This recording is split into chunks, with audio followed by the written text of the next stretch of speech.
Bien, pues ahora el doctor Eduardo Pardo de Guevara y Valdés nos hablará sobre la huella caballeresca en Galicia al final de la Edad Media, testimonios y comentarios.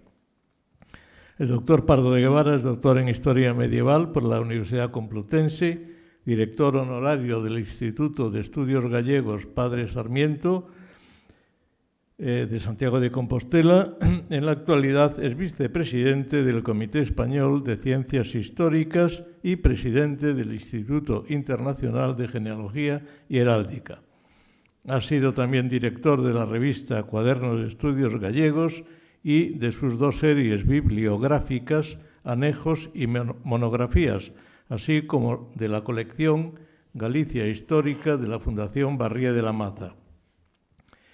Vicepresidente de la Confederación Iberoamericana de Genealogía y Heráldica y miembro de diversas comisiones asesoras de la Administración Autonómica Gallega, entre ellas la Comisión de Heráldica de la Xunta de Galicia, de la que es vicepresidente.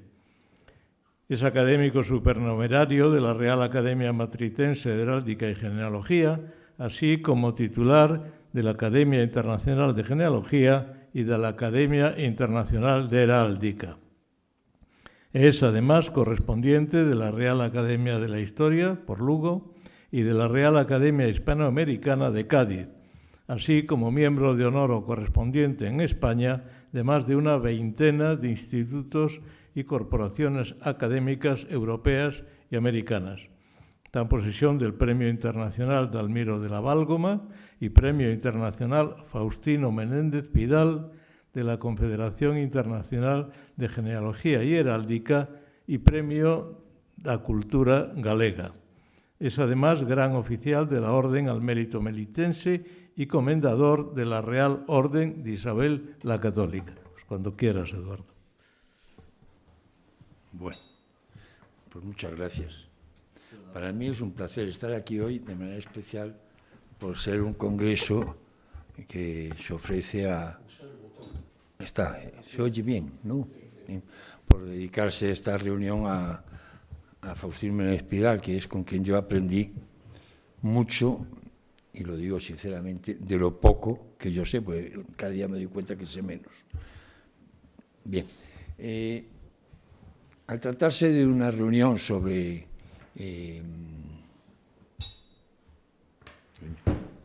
emblemática, perdón, que por cierto yo creo que el próximo se debería llamar Segundo Congreso de Emblemática General, recogiendo lo que dijo quien inauguró el Congreso, que tiene toda la razón, porque si ponemos Segundo Congreso Emblemática General, damos continuidad a este, pero damos también continuidad a aquel famoso del año 99, que yo creo que es una buena manera.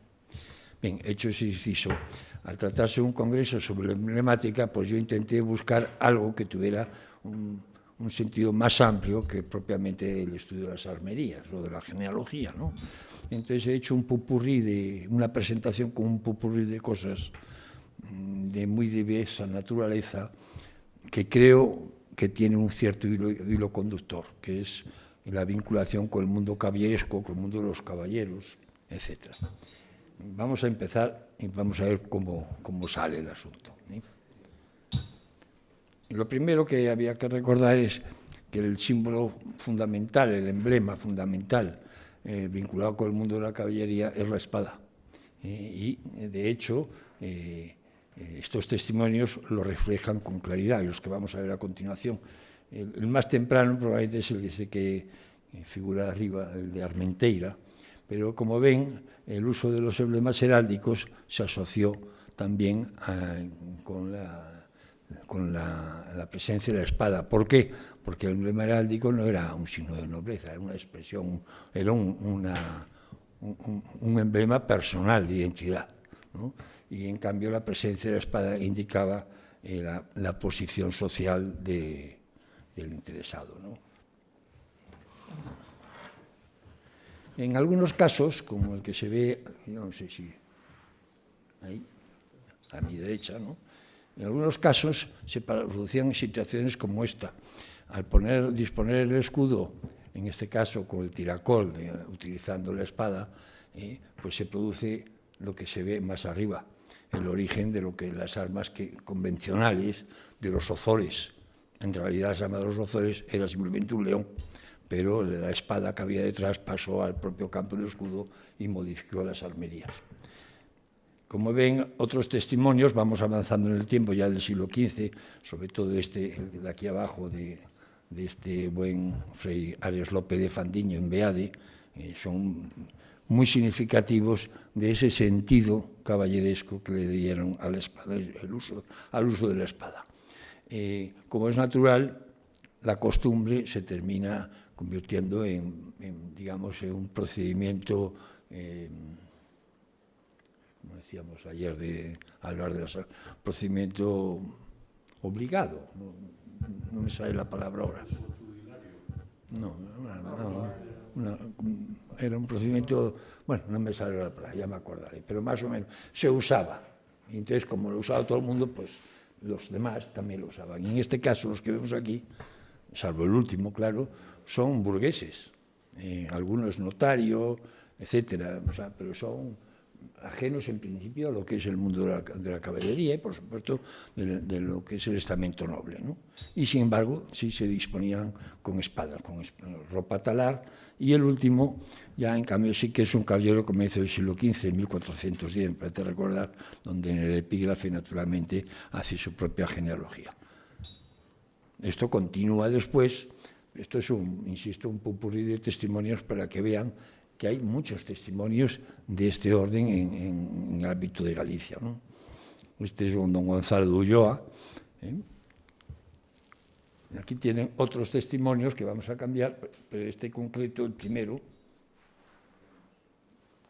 sí, es me parece que era don Lope de Mendoza, que es hijo de don Alonso Mendoza, este es almirante de la mar, es un personaje muy importante y usa las armas de los Mate de Luna, o mejor dicho, usa las armas que ellos atribuyen a los Mendoza por su linaje, pero en realidad son las armas de los Mate de Luna.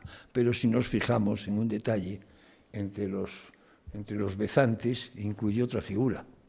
Entre los bezantes verades, si se fijan, hay panelas. Las panelas son alusiones a su bisabuela, a su abuela, que era una Guevara de Extremadura.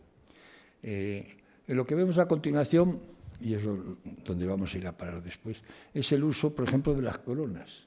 El asunto de las coronas siempre estuvo restringido a lo más alto, o sea, a los príncipes, y a los reyes y príncipes, ¿no? Hablo del siglo XIV, siglo XV. Pero eso poco a poco fue penetrando en la sociedad. Y aunque efectivamente hay legislación que lo restringe, pues pasa lo que ven ahí.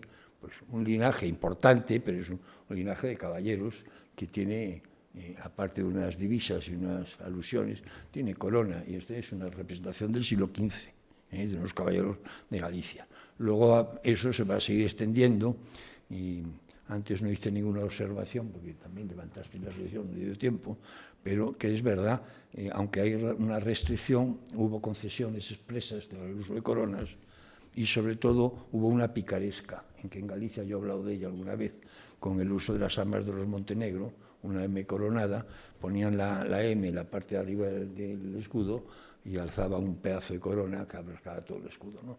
Bueno, eso no es que haya un testimonio, ni dos ni tres, hay multitud de ellos.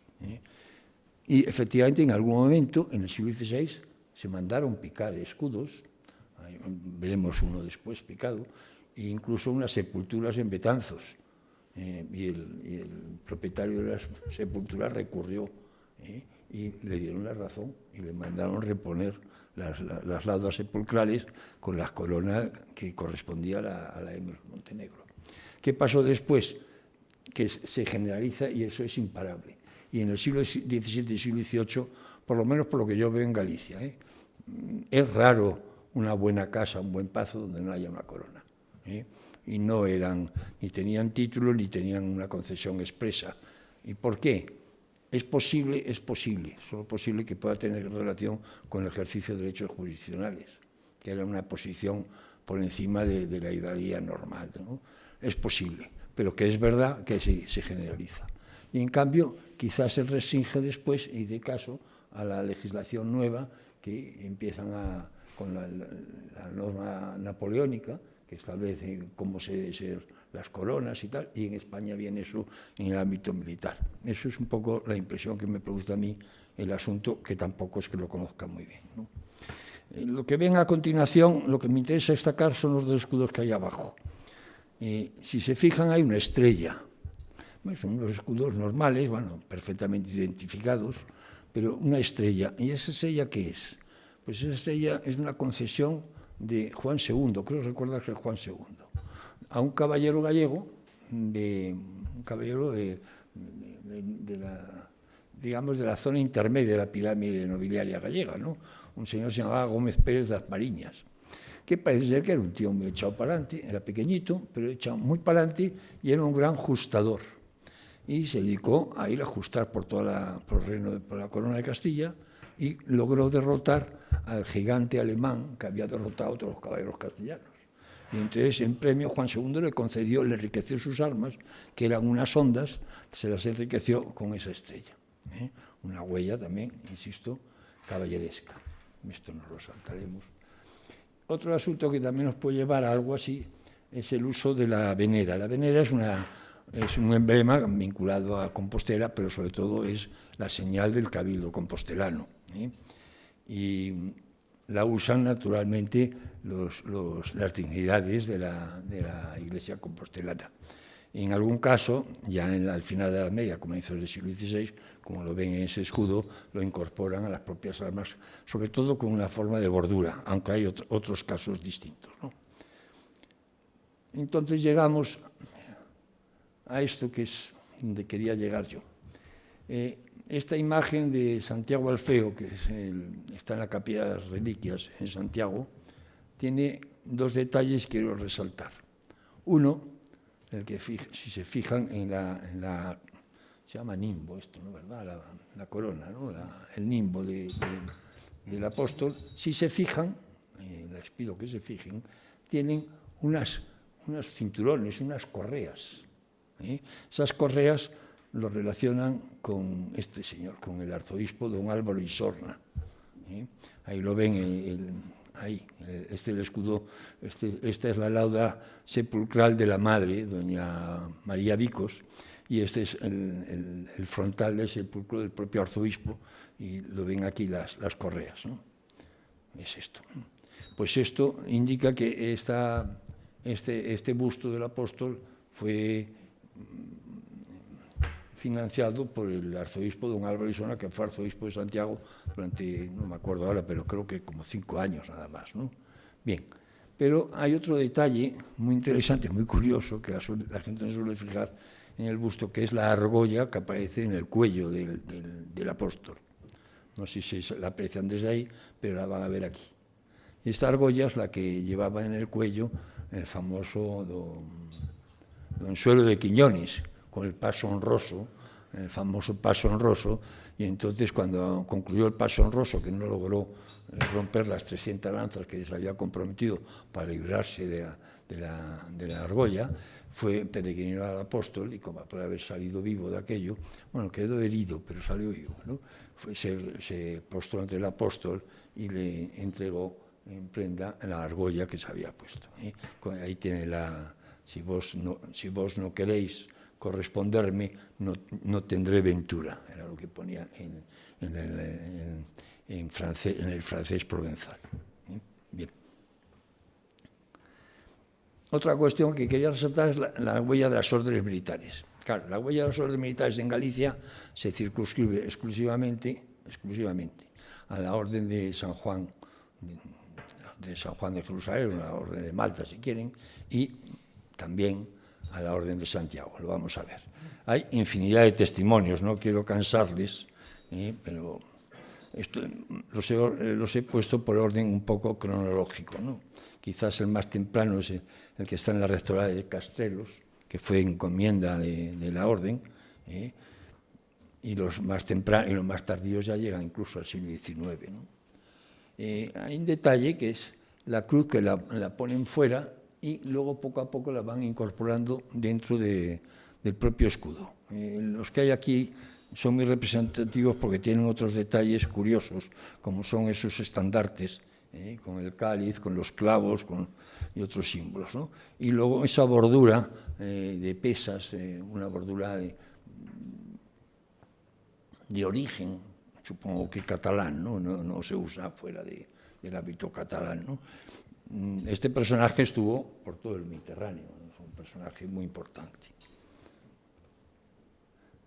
Este es un comendador, don Álvaro de Quiroga, Fray Álvaro de Quiroga, comendador de Incio, en su lauda sepulcral, en su monumento funerario, como ven, está ilustrado también con la cruz de San Juan. Aquí tienen otros casos. Y este es Bermúdez de Castro, y ya está. Y ahora, en Santiago, hay una cosa interesante aquí, que lo hemos hablado esta tarde, era la cruz cantonada o cargada de veneras como emblema de la propia orden, y en cambio los caballeros, como aparece aquí el alférez, llevan en el pecho la llamada cruz de espada, lo que llamaron después el lagarto, ¿no? Bien, de todo eso pues hay también testimonios en Galicia. Hay que decir que la vinculación de la Orden de Santiago con Galicia o con el apóstol Santiago arranca hablo de memoria, pero creo recordar que es el año 1171, no antes, claro, que es cuando la Orden peregrina a Santiago, se proclaman los caballeros de Santiago, los caballeros de la Orden se proclaman vasallos del apóstol, se posan ante el apóstol y nombran al arzobispo caballero de la Orden, ¿no? Y acto seguido el arzobispo también lleva en el pecho la cruz de caballero de la Orden, ¿vale? Y se explica por qué la cruz empieza a extenderse por toda la iglesia compostelana y se convierte al final en cruz de Santiago, no de la Orden de Santiago, sino lo que llaman la cruz de Santiago, y de ahí pues deriva pues a la tarta de Santiago y a todo lo que quieran ustedes ver, que está por todos los lados, ¿verdad? Nadie se acuerda de dónde viene esa cruz, claro, como es natural. Estos son distintos templos, yo me lo he ido recopilando, me interesa este de arriba, por curiosidad, el juego de barajas.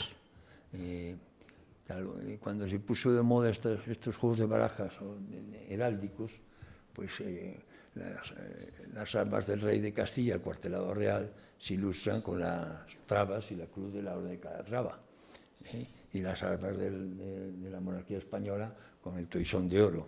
Entonces, cuando al poner las armas de Galicia, que son las que están en la esquina, pues la cruz de Santiago.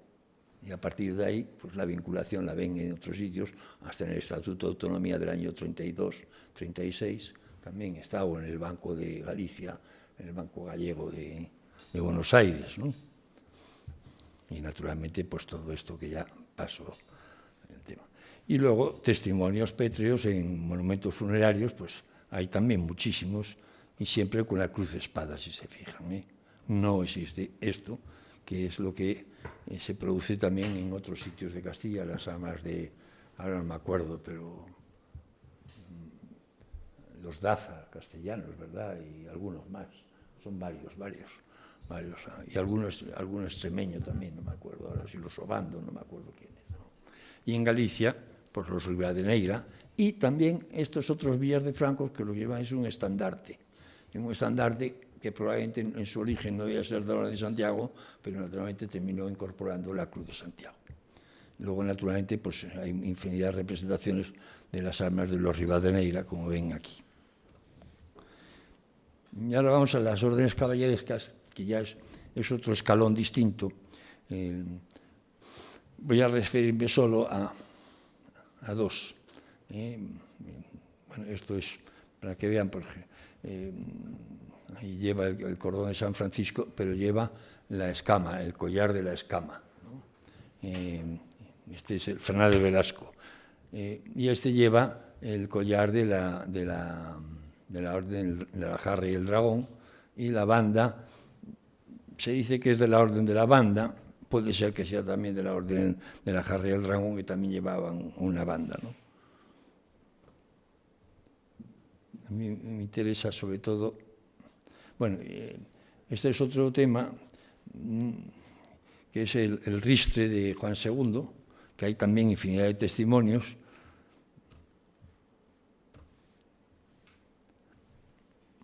y este que es la dobla de A20, de A20 doblas, ¿no? Que es la gran dobla, ¿no? de Juan II, donde está la divisa de la banda y los ristres, ¿no? en las gualdrapas del caballo. Esto es interesante por un detalle, y es que en ese momento el cuartelado real había adquirido un sentido territorial, y entonces Juan II dispone como si fueran sus armas personales la divisa de la Orden de la Banda. Entonces, en un lado estaba el cuartelado y en otro lado la divisa personal, ¿no? Ese es el detalle. Me interesa esto para lo que vamos a ver ahora, que son los testimonios. Esto me lo salto, que me viene a cuento aquí. Bien. Estos son los estandartes de la Orden de la Banda, los que usaban los reyes católicos, el anverso y el reverso, y el que usaba Carlos I y el que le diseñaron a Francisco Franco, que no es más que la repetición del propio estandarte de Carlos I. ¿No? Es que no cambiaron absolutamente nada. Pero claro, la deriva de esto fue esto que ven aquí. Pues era la divisa del caudillo, de Francisco Franco. No sé si lo de caudillo tenía algo que ver con el caudillo de la Banda, pero que es realmente el estandarte de Carlos I, y que se ha convertido también en las armas adoptadas por los propios descendientes de Franco, ¿no? Lo usan como señores de Meirás, ¿no? No tiene nada que ver esto, naturalmente, con lo que se ha dicho, se ha repetido por todos los sitios, que eran las armas de los Bamonde, que como Franco era Bamonde, por los Andrade, etc. No tiene nada que ver con... Simplemente es una repetición del estandarte de la Orden de la Banda, ¿no? Y llegamos ya a testimonios muy concretos. El caso de los Andrade es para mí el más significativo. Lo que tiene resaltado ahí en la genealogía son los sucesivos señores de la Casa Andrade, de los que tenemos testimonios que hacen uso de la banda. ¿Y por qué hacen uso de la banda? Bueno, pues primero porque eran caballeros de la Orden de la Banda, claro, pero las armas de linaje de los Andrade no llevaba una banda, ahí está en las dos en color. El primero es un campo plano, verde, con la ejaculatoria, el Ave María, ¿no? Y le incorporan a la banda no por una decisión racional, sino porque usan los dos emblemas, usan el emblema personal, el emblema familiar, y usan el emblema de la orden, como caballeros de la orden. Y ese uso intenso de la señal de la orden termina convirtiéndose en el emblema familiar. Y entonces es curioso porque hay, digamos que, testimonio pétreo de esa evolución. El primero es Fernán Pérez de Andrade. Bueno, no es el primero, es el más importante. El hermano murió antes que él y también lleva sobre el pecho la banda. Pero, en cambio, los escudos son planos. Este es el hermano de Fernán Pérez, que murió antes que Fernán Pérez. Sin embargo, los otros personajes que he mencionado son estas laudas sepulcrales que se hicieron después de muertos ellos, se hicieron ya a finales del siglo XV. Pero son muy interesantes porque reflejan, en el testero, aparece el escudo como lo usaba Fernán Pérez, el escudo familiar y el escudo de la banda. Pero en cambio los otros ya embrazan escudos con la divisa, con el de la banda, y ya desaparece lo que es el propio emblema familiar. Bien. Y la divisa del Cordón de San Francisco, el Cordón de San Francisco yo no sé mucho, lo que sé lo he leído por lo que has escrito tú, pero sí hay un testimonio que me interesa muchísimo resaltar aquí. Bueno, vamos a ver esto. Bueno, San Antonio del Real en Segovia, bueno, bien, o sea, el cordón franciscano. Pero es que hay unos testimonios, paso todo esto, me voy aquí. Bueno, los Quirós, por ejemplo, lo usan, ¿no? Pero es esto. Este escudo está en Taboy y se atribuye, y creo que no por error, a Fray Pedro López de Aguiar, que fue un obispo de Lugo muy importante, porque fue obispo de Lugo nada más y nada menos que medio siglo. Pues desde 1348, me parece, hasta 1400 y poco. Era confesor del rey don Pedro, pero era dominico. Entonces, nadie explicaba por qué el obispo de Lugo, que era dominico, usaba el cordón de la Orden de San Francisco. Claro, porque era una divisa, no tenía nada que ver con su orden, era una divisa real. Bien. Igual que tenemos la derivación en otros testimonios de las armas de los Aguiar, que siguen usando el cordón por todos lados. Ese que ven este es un escudo, está en mi casa. Y si se fijan, esto no tiene nada que ver con la divisa del cordón, si se fijan hay una M encima y hay una cosa, pero no hay mirapeje. En realidad, originariamente ahí no ponía mirapeje, ahí lo que había originariamente es probablemente una corona. Y se la picaron. No tengo documentación para justificarlo, pero estoy seguro, ¿no? Y ahora es el origen un poco de esta intervención, es este caso, que creo que es muy interesante. En Sotomayor, uno cuando franquea la puerta del acceso al patio del castillo de Sotomayor, a la derecha hay dos escudos. Dos escudos, no, están aquí, bueno, estos dos, ¿vale? Bien, o sea, Sotomayor y Zúñiga. Todo el mundo identifica con las armas de los Zúñiga. ¿Y por qué identifican como las armas de los Zúñiga? Hombre, porque don Pedro Madruga, el famoso don Pedro Madruga, era hijo de una don Constanza de la Zúñiga. Aquí en el testamento de su padre, pues él dice que Alfonso García Ardán, que le den a mi fijo Fastaro, tal, pero dicen que yo hube de una mujer que sabe bien su nombre. ¿Y quién es ella? Pero no dice quién es, ¿no?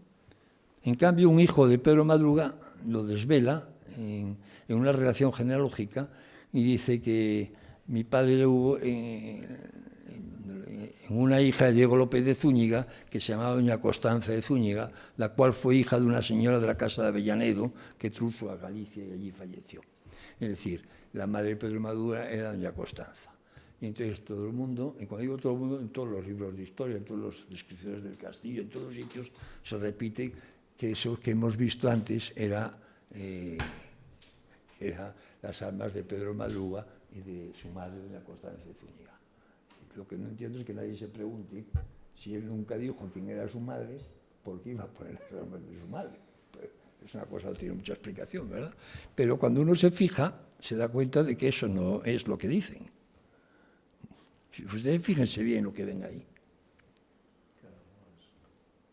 No es eso.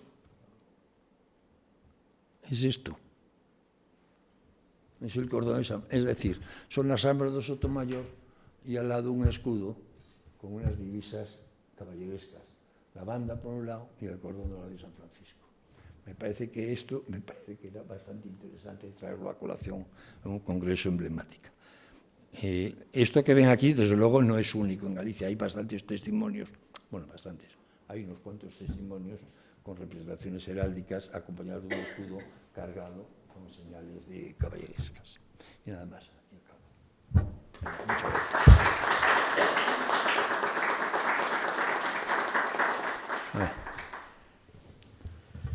Muy bien, pues si hay algo interesante, a mí me alegra mucho terminar con temas gallegos. Pero si hay alguna pregunta, alguna opinión, es el momento. ¿No? Una observación. Pues entonces, en estos momentos, clausuramos el primer congreso de emblemática y nos emplazamos para el segundo, que la idea es que sean bienales. Cada 2 años los haremos. Así que, hasta el próximo.